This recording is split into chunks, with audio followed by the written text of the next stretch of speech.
This lecture will include the types of government that we commonly see throughout the world.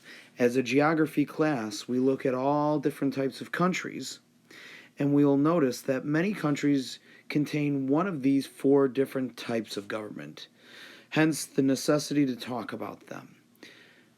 Alright, so as we go through, you will be filling out the notes on your note sheet in front of you.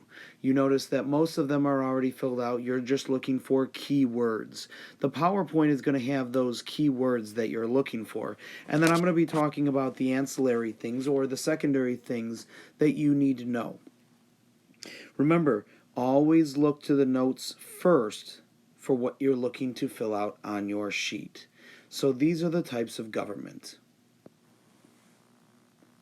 The four types of government that we'll be looking at are autocracy, oligarchy, democracy, and anarchy. Now, you may have heard of one of these. I would imagine especially democracy.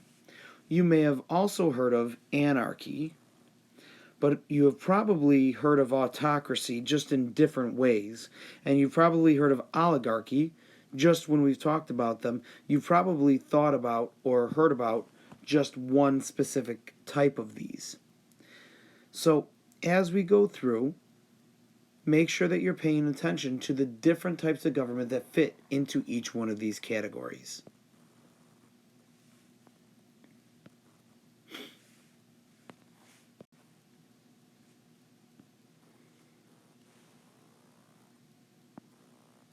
Alright, so the various types of government. The first type of government that we'll be talking about is autocracy. Autocracy means ruled by few.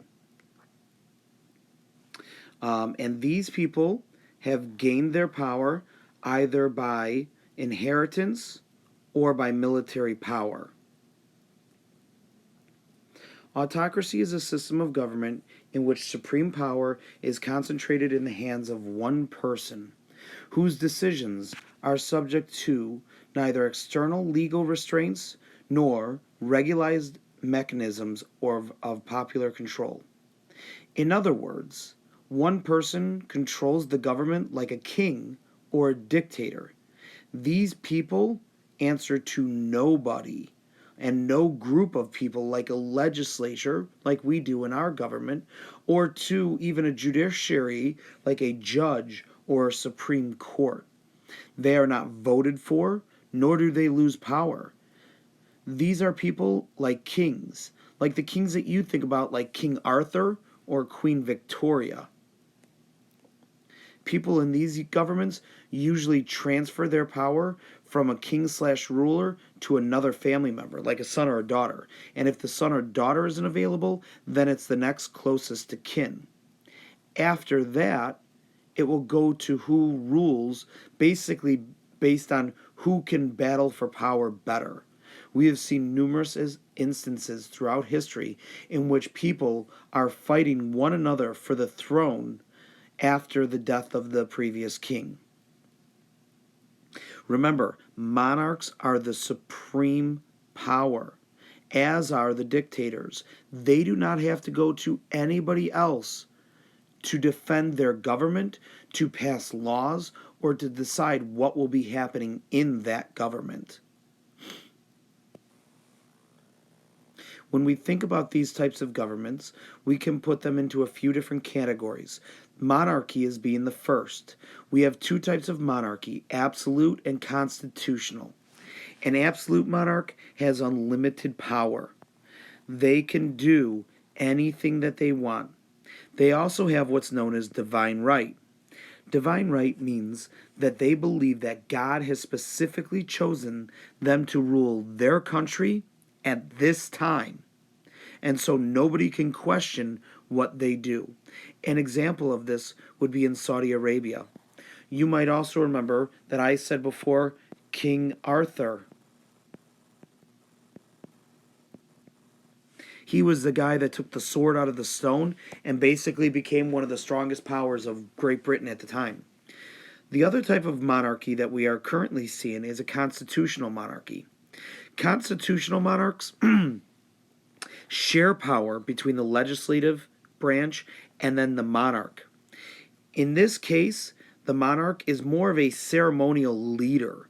They really can't tell the legislative branch what they can and cannot do. They're more so like the example of Queen Elizabeth here. They're more so a ceremonial leader who is a figurehead that the rest of the world looks to and listens to, but has no real power in her country. Examples of this are in Great Britain, Sweden, Japan, and the Netherlands. The other thing that we see taking place with this group of autocracy is a dictatorship. Dictators are single leaders who control everything. These people control everything. They seek out to control all aspects of life and social and economic. Two of the most popular dictators that we've ever seen are Adolf Hitler and Benito Mussolini. Adolf Hitler, you'll remember from Germany during the 1930s and 1940s in World War II. His counterpart and ally in Italy was Benito Mussolini. All right? Each of these men had extreme beliefs. And they organized their country as a result of an economic depression, fear of the communist revolution, and through revolution were able to control power. All right? And in both of these cases, these men had total control. Even though Adolf Hitler had the Reichstag, all right, which was supposed to be a form of legislative branch, they completely listened to everything that he said. They did not make a decision without his control. Benito Mussolini had much the same thing.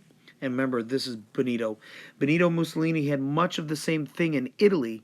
However, he still listened to everything that Adolf Hitler had to say. Totalitarian dictators like Adolf Hitler and Benito Mussolini all have used government as a way to control the people. Many gained their power during economic recessions and played on the fears of the people. Hitler and Mussolini used the Great Depression and people's fear of government to gain control and power.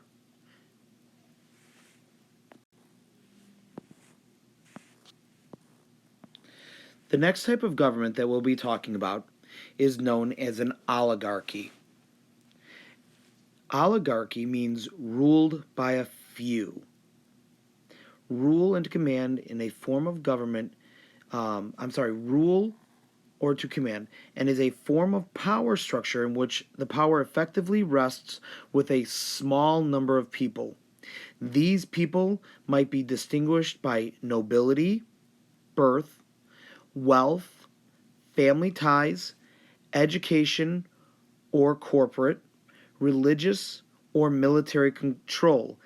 Such states are often controlled by few prominent families who typically pass their influence from one generation to the next. But inheritance is not necessary condition for the application of this term. Throughout history, oligarchies have often been tyrannical, relying on public obedience or oppression to exist. Aristotle pioneered the use of this term as a synonym for rule by the rich, for which another term commonly used today is a plutocracy. Here's the thing. While they may hold elections for voting, they are usually rigged, meaning they were guaranteed to win. In Russia, the leaders would get 100% of the vote because you had to vote for the czar. Otherwise, you went to jail. In North Korea, 100% of the people vote for Kim Jong-un. Even though they have no other choice, he is able to say 100% of the people voted for them. So as we look at this slide, we see that it says authority or power comes from wealth, military, strength, social, or maybe even a combination.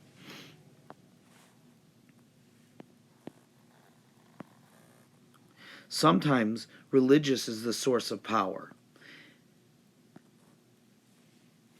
Usually they lead to things like political oppression. And like I said, they may hold elections, but they're usually rigged and not fair.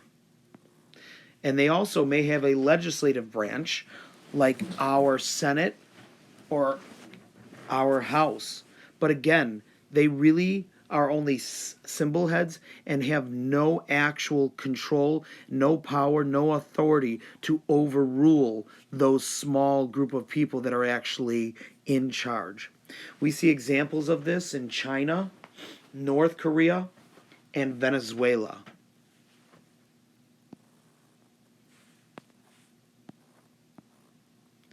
An example of this oligarchy is communism. The central government directs all economic decisions.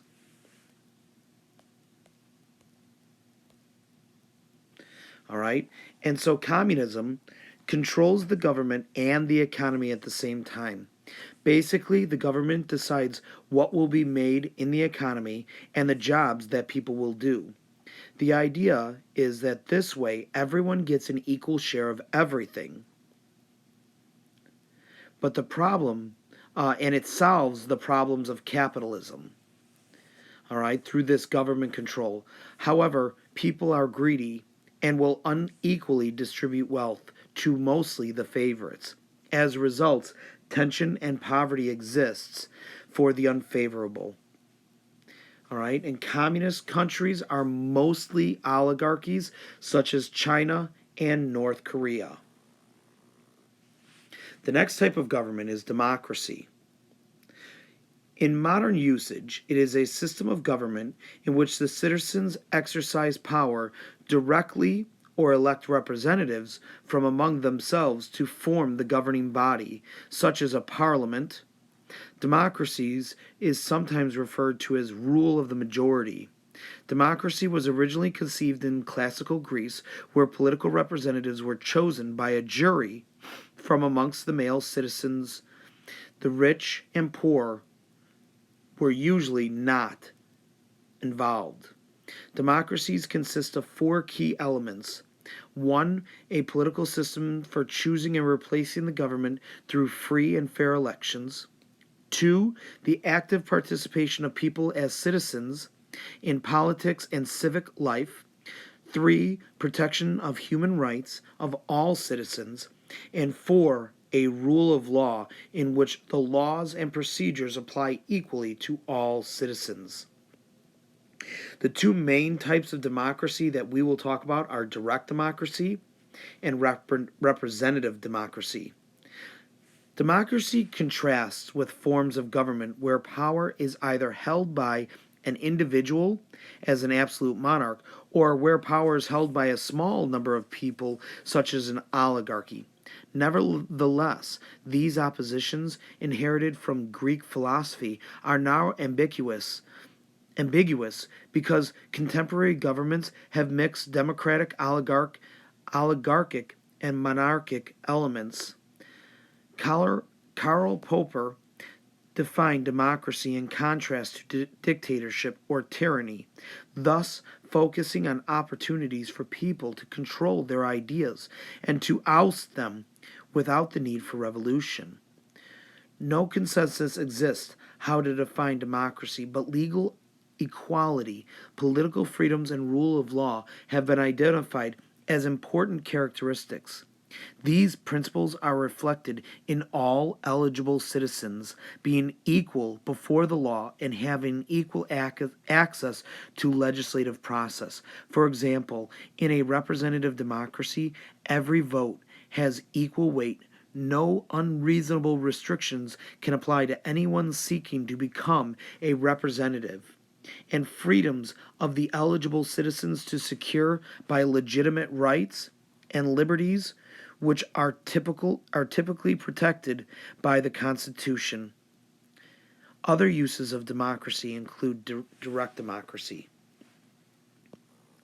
All right, so when we look at these types of democracies, the first one we'll talk about is a direct democracy. Each person votes on every issue. In these forms of government, everything that the government does has to be voted on. If you want to go through and build a new school, everybody needs to vote on that decision. If everyone's going to go through and have a new budget that the government will use, everybody would have to vote on it. In most cases, these only work in small communities. Example, no national government is based on a direct democracy. The closest country would be Switzerland, and they're a very small country. The problem with the direct democracy, people can't vote on all the different things that are going on. And that's problematic. We couldn't go through and vote every time the president wanted to make a decision. That's why we instead use what's known as a representative democracy. A representative democracy, the people elect representatives, like a president, like a senator, like a House of Representatives, like our state legislatures.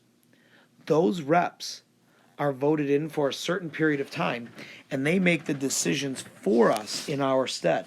Now, every 4 years, we re-elect a president, and if we're not happy with the decisions that he has been making, then we fire him and vote for somebody new. However, if we feel that he is doing a good job, we re-elect him. That's the idea behind a representative democracy. Those people are making decisions for us, and we're voting on them, saying we believe that they're going to make the correct decisions.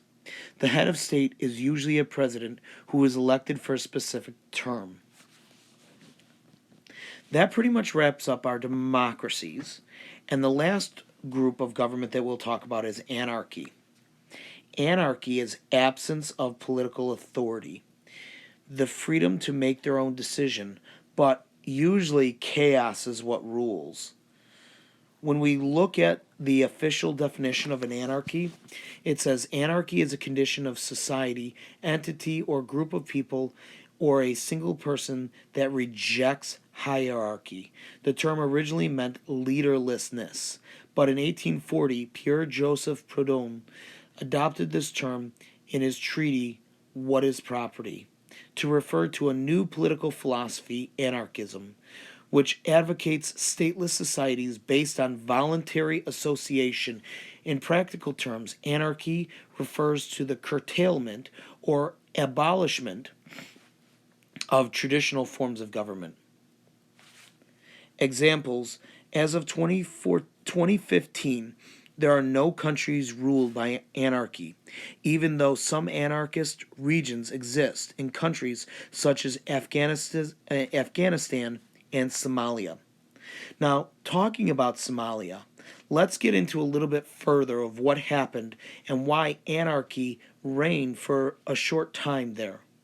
Following the outbreak of civil war in Somalia and the ensuing collapse of the central government, residents reverted to local forms of conflict resolution, either secular, traditional, or Islamic law, with a provision for appeal of all sentences.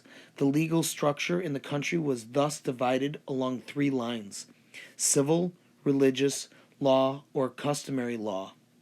While Somalia's judicial system was largely destroyed after the fall of Said Barre regime, it was later gradually rebuilt and administered under different regional governments, such as the autonomous Puntland, the Somaliland macro regions. In the case of transitional national government and its successor, the transitional federal government, new interim judicial structure were formed through various international conferences. Despite some significant political differences between them, all these administrations shared similar legal structures, much of which predicated on the judicial systems of previous Somalia administrations. These similarities in civil law included a charter in which affirms the primary of Muslim Sharia or religious law, although in practice Sharia is applied mainly to matters such as marriage, divorce, inheritance, and civil issues. The charter assured the independence of judiciary, which in turn was protected by the Judiciary Committee, a three-tiered judiciary system including a Supreme Court, a Court of Appeals, and Court of First Instance, either divided between district and regional courts or single courts per region, and the laws of the civilian government, with which the effect prior to the military coup d'etat saw the Barra regime into power, remained forced until the laws were amended. As a result, there was no official government, only people taking their actions to courts in some form of justice.